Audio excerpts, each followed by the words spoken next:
I want you to picture this. You land in another country, you hit the ATM, and suddenly your screen says you have 38,000 in your hand. For like 3 seconds, your brain does this little dopamine glitch. You're like, wait, did I just level up? Did life just get easier? And then you look at a sandwich board that says 12,000 for lunch, and you realize, oh, I didn't get richer. I just walked into a different measuring system.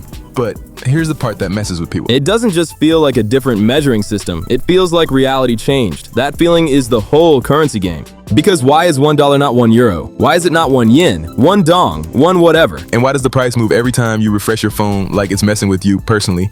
If you've ever stared at an exchange rate and felt that tiny quiet panic of, I should understand this, you're not alone. Smart people get tripped here all the time because currencies aren't just math. Currencies are trust, fear, flex, survival, headlines, and a whole lot of human behavior pretending to be rational. Most people misunderstand exchange rates because they assume a currency value is like a scoreboard, like it's ranking countries, like strong currency equals strong country and weak currency equals weak country. That story is clean and satisfying, and also a currency isn't a report card. It's a price, and it's a price that comes from one question the world keeps asking over and over 24 hours a day. Do I want to hold this currency right now, or do I want to hold something else? That's it. That's the root. Demand. Not the motivational poster version of demand. The real version. The kind that shows up when a pension fund moves billions, when a company needs to pay workers overseas, when investors get spooked, when inflation creeps up, when a central banker clears their throat in a press conference and markets go, say less. And here's the first weird thing I want you to notice. The value of money is mostly about not spending it. That sounds backwards, but it's true. People don't buy currencies because they're excited to go shopping with them. They buy currencies because they want to store value, pay debts, invest, trade, survive volatility, or just not get cooked by the next surprise. So exchange rates are basically the world's live, constantly updated trust rating. And that trust rating has moods. Now let me pull you into the first curiosity loop, because this is where the whole thing clicks. If currencies are just money, then why do they act like personalities? Why does one currency feel like the reliable friend who shows up on time, and another feels like the guy who says, I got you, and then disappears when rent is due? It's not magic, it's incentives. And once you see the incentives, the moves start to look less random. The first force is inflation. You already know inflation is annoying. I'm not going to baby it. You felt it at the grocery store. You felt it when the same takeout order costs more and somehow the bag is lighter. Inflation is what happens when purchasing power quietly leaks. And when purchasing power leaks, trust leaks with it. People don't like holding something that's decaying. They just don't. So when inflation runs hot in a country, demand for that currency tends to drop, which can push it down versus other currencies. But the real psychological twist is this. Inflation isn't only about what is happening. It's about what people think is going to happen next. If people expect prices to keep rising, they start acting different. They rush purchases. They stop saving in that currency if they have alternatives. They move into anything that feels sturdier. And once enough people do that, the currency doesn't just weaken because of math. It weakens because behavior changed. This is one of those moments where the market is basically a crowd, and crowds have emotions. Now here's where I'm going to mess with you a little. If inflation is so powerful, why don't exchange rates just perfectly track inflation and call it a day? Like, shouldn't it be obvious? It's not, because the market is pricing multiple stories at once. Inflation is one story, interest rates are another.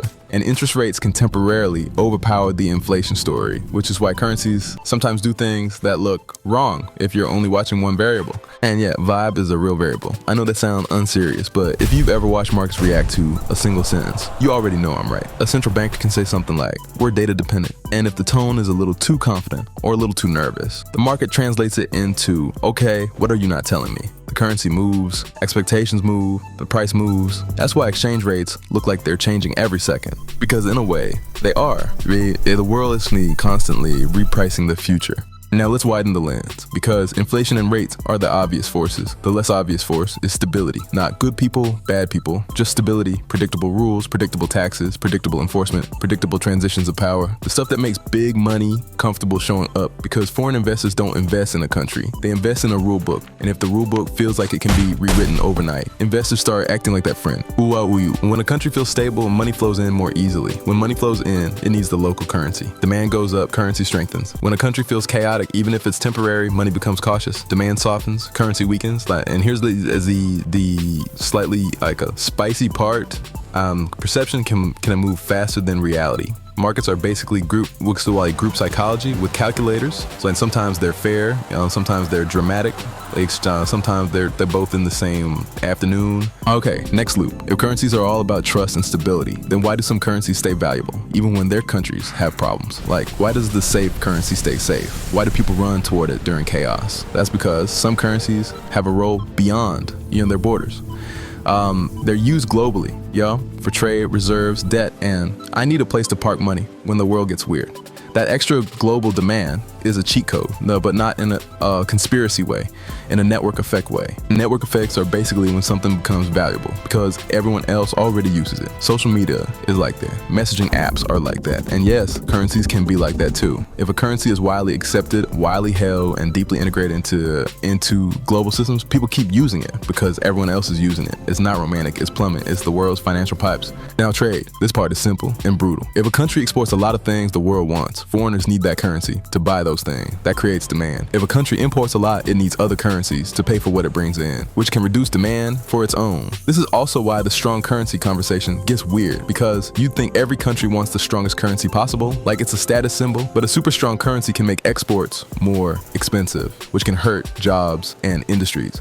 A weaker currency can make exports cheaper, which can boost sales abroad. So sometimes governments want strength. Sometimes they want competitiveness. Sometimes they want both, and they can't have both. And that's when policy gets creative. And yes, sometimes countries get accused of managing their currency. The diplomatic way to say it is policy choices. The internet way to say it is they're doing it on purpose. The truth is usually somewhere in the middle. And if you've ever watched adults argue about money, you already know how that goes. Now let me hand you a concept that's going to make exchange rates feel less like witchcraft. Forget the raw number. A currency having more zeros doesn't mean it's worse. A currency being strong on a chart doesn't mean your life is cheaper there. What matters to you in real life is what you can actually buy with your money in that place. That's why travelers get emotional whiplash. Your brain is anchored to your home prices. You know what a $4 coffee feels like. You know what $1,500 rent feels like. You land somewhere else and the numbers scramble your internal map. And here's my opinion. The conversion math isn't the hard part. The hard part is losing your money identity. Back home, you know who you are. You know what too expensive feels like. You know what worth it feels like. In a new currency, you temporarily lose that compass. You don't know if you're being smart or being cheap. You don't know if you're being generous or getting played. That uncertainty is the real stress, and it's why people either clamp down and enjoy nothing, or they start spending like they're the main character in a montage.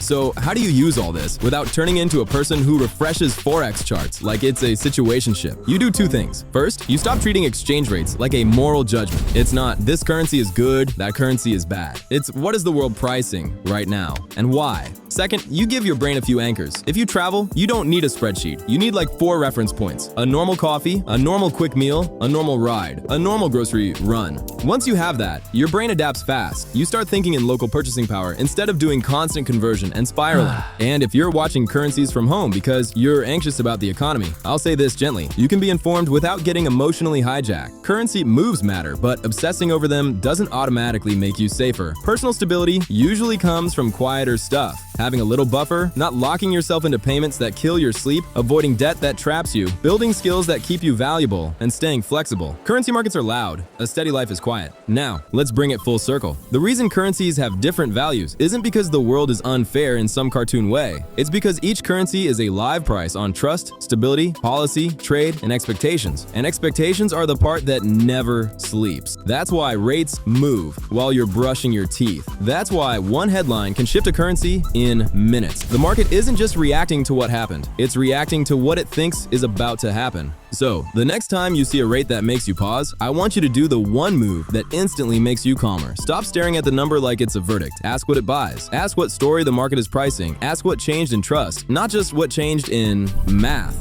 Because once you see currencies as trust markets, you stop getting emotionally punked by the zeros. And honestly, that's the bigger win. Not being the smartest person in the room about FX, just being calm enough to make good decisions while the world does what it does. If you want, the next video can go into the part nobody explains well, how a currency can feel strong and still make a country miserable, and how a currency can feel weak and still work fine for everyday life. It's one of those topics that sounds boring until you realize it's basically the hidden script behind your cost of living, and once you see it, you can't unsee it.